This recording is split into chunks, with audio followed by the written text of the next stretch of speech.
Today the topic is dandyism. Specifically, we're going to discuss the 2025 Met Gala, and I'm going to talk about fashion photography.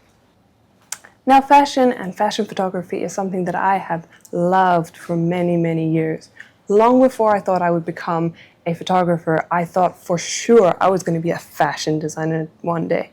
Not only just a fashion designer, but the fashion designer one day. I do still do some sewing, and I think that I'm very proud of that too, but it's not exactly what I had in mind.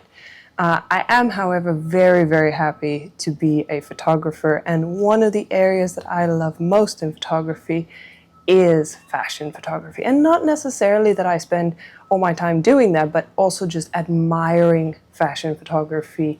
And I think it is such an art. It has so much creative expression in it. One of the most expressive photographies that I personally see out there, very similar in many ways to having either editorial or fine art photography, and I think both of those lend very much to fashion photography, but fashion photography obviously is its own little thing. However, before we get into talking about just fashion photography, let's take some time and look at the Met Gala 2025. I absolutely loved this year's theme, and there are several reasons I have for that. I posted a few stories on my Instagram earlier this week, reviewing some of the outfits and giving my thoughts on the theme and just the Met Gala in general. So if you missed that, I'll read to you what I wrote. So, things I loved about this year's theme/dress code. Also, if you don't know the difference between the theme and the dress code, the theme is about the exhibit, the art, the fundraiser in general. The dress code is more specific to what people wear on the red carpet. So many times people get confused, and they also criticize a lot of looks on the red carpet for not necessarily matching the theme, but they should be inspired by the theme and match the dress code. So I think a lot of the looks, even from this year, that some people are criticizing were actually very much on the dress code, not necessarily the theme, but took inspiration from the theme and therefore was exactly what I personally was looking for in the looks from this year. The theme for this year's Met Gala was super fine, tailoring black style, and the dress code was tailored for you. So some of the reasons I absolutely love both the theme and the dress code, because I also think they go perfectly together, they're very, very complementary, is celebrating a passionate and global history. Even as myself, being South African, having grown up in Africa and living here today, there's so much richness in the way African men dress and the passion they put into how they dress and how they present themselves. And there are other cultures in the world that also do that similarly, and Africa has an abundance of different cultures. And then you also have the Black Americans and other countries that also have people that came originally from Africa, and each one has a slightly different style and way of expressing themselves, but I think that they definitely stand out amongst many different cultures where men don't necessarily get dressed up, and I think that is so sad to see men, and I've talked about this, I said this last year about the last Met Gala, men will show up in a plain tuxedo and the women are all incredibly dressed, and I just wish we saw more from the men. So this year was very exciting for me for that very reason. Which brings me to my next point that I said, great opportunity for the men to really get dressed up.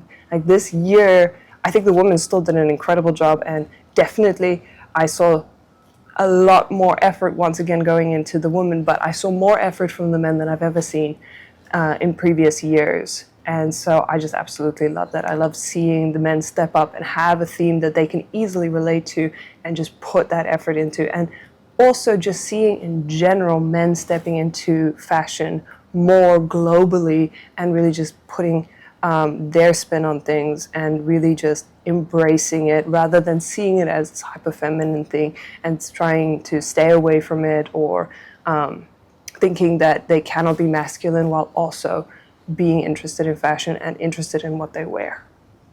Right. Lots of black and white looks. I love that. I personally love dressing in black and white. And so that was really easy for me to put this together. I had all the things in my closet. It is a little bit of a thrown together outfit, but I do think it is on theme and definitely tailored to me in the sense that I love wearing this kind of style and this kind of outfit. Like I have pieces that I'm wearing, like this hat I've had for probably a decade. No, definitely, I've had this one. Actually, I wore this on my 16th birthday and I recently turned 26. Then I also love seeing so many women rocking suits. I love personally wearing a suit, and I love seeing women who really style and wear a suit well. Not just taking a men's suit and putting it on, but actually wearing a suit that is tailored to them. And last of all, I think it was a really easy dress code because all you had to do is really take inspiration from, yes, that being more flashy, wearing suits, dressing up, but then make it your own. Where a lot of previous years, it can sometimes be difficult to interpret, and you get some great looks that come out of it, but you also sometimes just completely miss it. This year for me was just so easy to actually hit the mark, and so many people did. I saw very, very few outfits that I thought that was completely off dress code. There were one or two, and I'm not going to point them out. There are plenty of people on the internet already doing that. But I think that it was a theme that is quite easy to apply, and I actually really like that because you see so many good looks come out of it. I'm not going to spend too much time, however, talking more about the Met or the outfits, but I am going to show you guys just a few of the outfits that I personally love. Again, I put more on my stories, so I'm sorry if you missed that. You can DM me and I'll send you those stories now because it's Friday. I think I posted them on Tuesday. Yes, it would be Tuesday. I also, funny story, I'm re-recording this because I completely messed up the sound, so I had no audio on my previous video, but I stayed up watching the Met because in my time zone, it only started at 12:30 midnight, which means I did not get a lot of sleep the night before, and I was recording it in the morning directly after that. And I was very happy that I'd watched it because I could like give reviews and things, and a lot of the sites were crashing because everyone was checking out the outfits and things, so I couldn't even look on it, like especially Vogue. Their site was just constantly crashing. I couldn't see the outfits, but I'd already seen them the night before. And I do feel a lot more rested today. So it's probably a good thing that I am redoing this, even though I think I said some really great things yesterday and I didn't script it. It was all kind of free flow. And so I am sad I missed some of that. But I am also glad that I think this video is going to be good. So some of my favorite looks, like I think my top 3 favorite looks were these 3 looks. Both the inspiration that they draw from history and from figures that came before them, and how each of them, I just love how each outfit complements that person so precisely and how it is really tailored to them. So taking inspiration from the theme and then really tailoring it to them. I also really loved seeing some of the white outfits, and the white suits here are maybe some of my favorites. There were a few of the outfits that I want to say were very, very well done, and a lot of people are putting them on the best dress list, and I haven't mentioned them here. I think it was just a personal thing that I didn't love them as much as everybody else, but absolutely stunning outfits. And then there were definitely a few that surprised me because, you know, there's always, you've got your favorite people at the Met and you want to see what they're going to wear this year. And I think some of them, they were beautiful, stunning outfits, but they didn't have that flair that I was necessarily expecting from them. And then there were a few people that I wasn't expecting to show up at all in what they wore or what they brought, and it was just incredible. And so here are a few others that I also really, really loved and maybe wasn't expecting as much from them, but they definitely delivered. So talking about the Met and also talking about fashion photography, some of the things you'll see specifically at the Met, which I think give you a little bit of a hint and some keys into fashion photography, are things like good lighting. The steps at the Met are always beautifully lit, and on top of that, all the photographers are using flash, and that's something very important when you're looking at photography in general, is you want to have good light. But fashion photography is not the type of photographer where you want to have that moody, dim lit scene, because you want to be able to see the clothes, you want to be able to see the outfits and the models, and so you want to have very well lit environments, and flash photography, I think, works really, really well in fashion photography in particular. The other thing is the setting, and as you know, one of the things people look forward to every year is to see what the red carpet is going to look like. Whether it's going to be a red carpet. So this year it was actually a dark blue with flowers on it, and it was really beautiful. And also what is going to be on the sides of the carpet, which flowers are there going to be, what decorations are they going to be, what's the ceiling going to look like, and all of this ties into the theme of that year's Met and also into the dress code. And I think it is very important to note and to know also about how in fashion photography, your scene, your setting, the place, the environment that you're in is going to lend a lot to those photos, as with any other photo, but in particular, you're not just selling clothes, you're selling an experience, you're selling where you're going to wear these clothes. You're trying to inspire people not just to buy the clothes, but to wear the clothes, because that's how they're going to buy the clothes, is because they want to wear them. And so your setting in your fashion photography is very, very important. So as I mentioned earlier, I absolutely love fashion. I still love fashion. I love following fashion. And so I think that inspires me, obviously. It would when it comes to photography and fashion photography. I think in any shoot, what you're wearing is very important.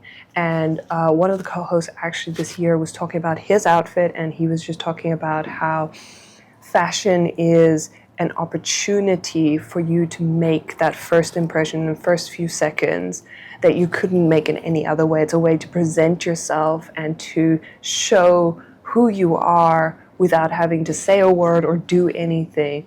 And I think that's so important. And if you want to go have a look, I actually have a video talking about how to be yourself in a photo shoot. And that's one of the things I talk about, is like, dress the way you would normally dress. Don't try and put yourself into a situation that you feel uncomfortable with. But yes, fashion is so incredible, and it's also in that with fashion photography, you want to try and represent the clothing, the outfits, in a holistic way, in a way that actually demonstrates not just, oh, this is a pretty outfit, but who would wear this outfit? Are you that kind of person that's going to wear? So one of the most important things about fashion photography, I think, is the creativity that lends into it. There is so much more that goes on behind the scenes with a fashion photo shoot than most people would realize. You have so many people involved. You have your designers, you have the creative directors, you have stylists, you have the models, and then obviously you have also the photographer. And the photographer might have a team, they might have a lighting team, they might have assistants. And all of this is just to create that beautiful, curated image.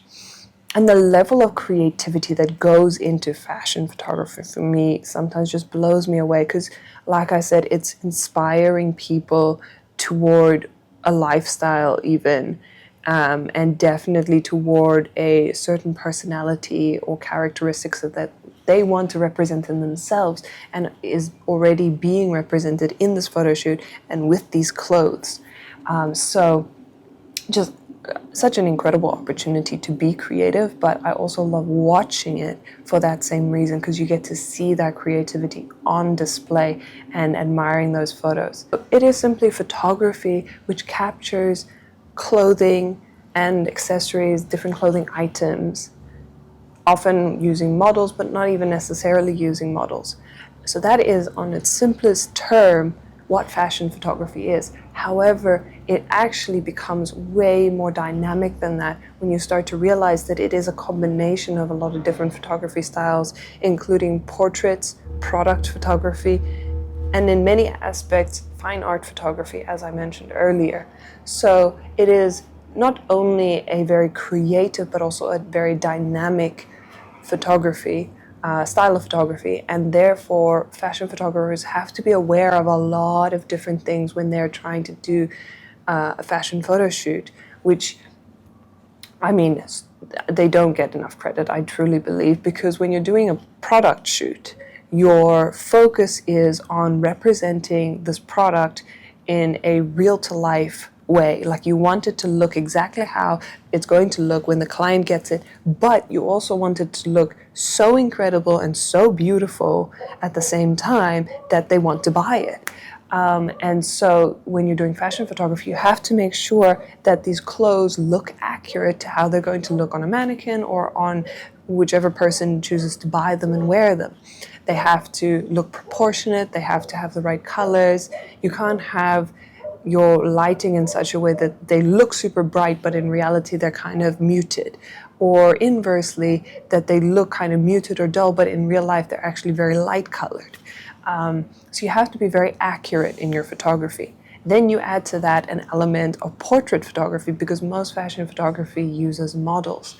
And so you're trying to make your model look good, you're trying to make them pose well, you're trying to capture them in a way that both captures the whole outfit, which you don't always have that often in portrait photography, which might focus more on the upper body or just the face. So you're trying to capture the whole outfit in a way that everything looks interesting, everything looks engaging. The model looks both natural as well as looking very attractive, not only in themselves, but in how they present the clothing.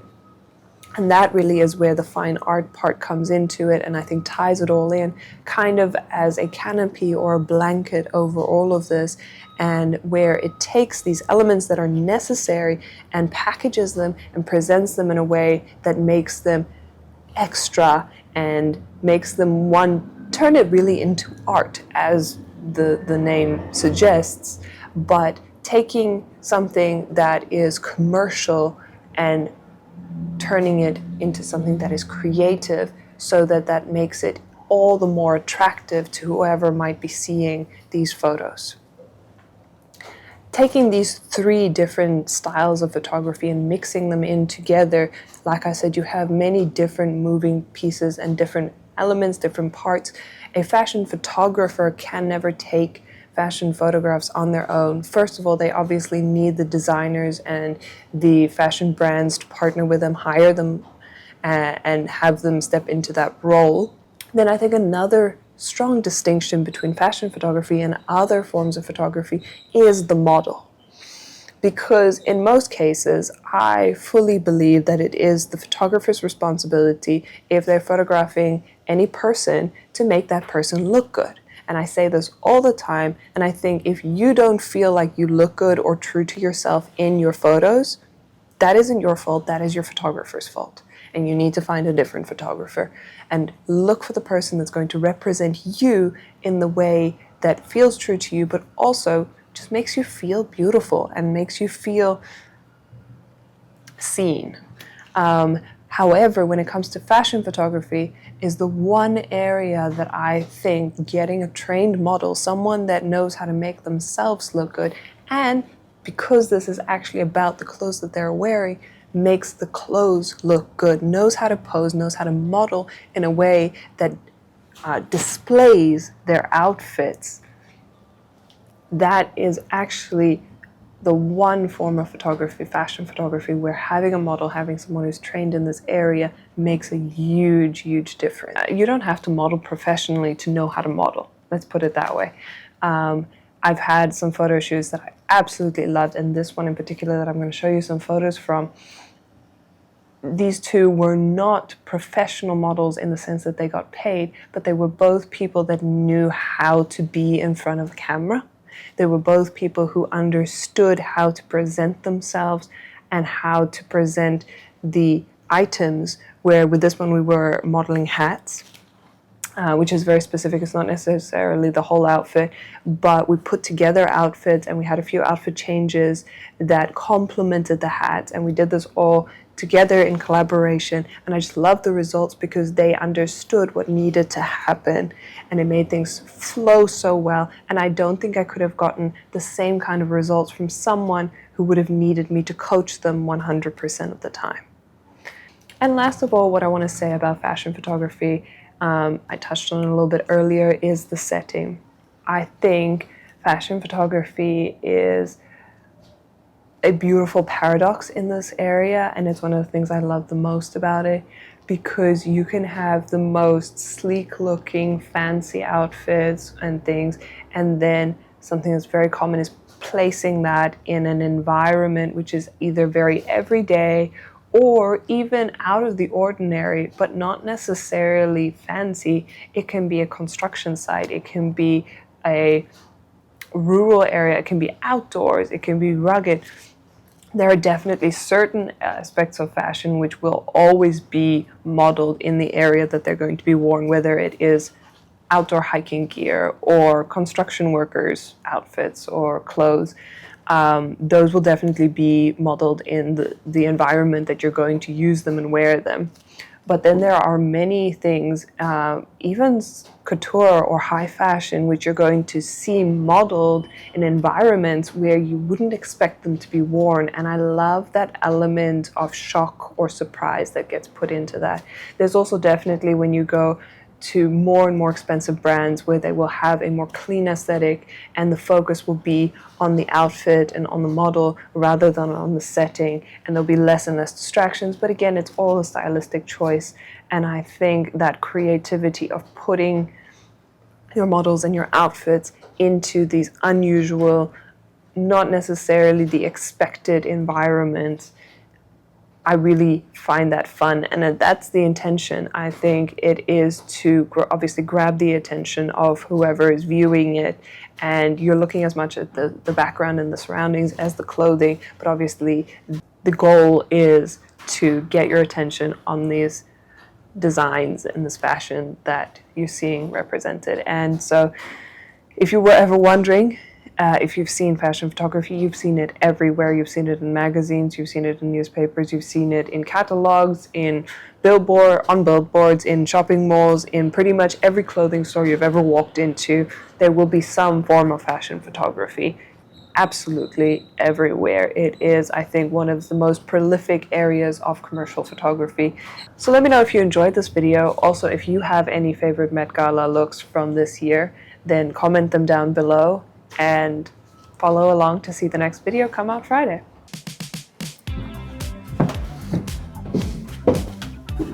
Today we're talking about dandyism. Specifically, we're going to discuss the 2025 Met Gala, and I'm going to talk a little bit about... Oh my God.